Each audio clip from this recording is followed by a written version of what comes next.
Hi friends, my name is Siraj. आज मैं आपको बताने वाला हूँ अदीबा नाम के बारे में।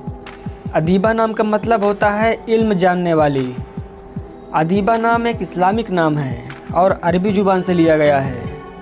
बात करें इनके लकी नंबर की तो इनका लकी नंबर है 4 मतलब 4। और बात करें इनके लकी दिन की तो इनका लकी दिन है संडे और ट्यूसडे।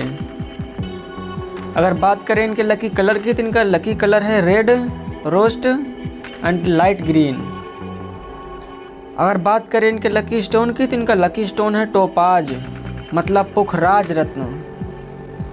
लकी मेटल्स की बात करें तो इनका लकी मेटल्स है कापर।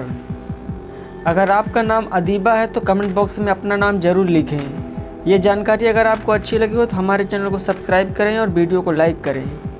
अगर आप अपने नाम के बारे में जानना चाहते हैं तो कमेंट बॉक्स में आप अपना नाम ज़रूर लिखें। अपने दोस्तों के साथ ये वीडियो शेयर करें।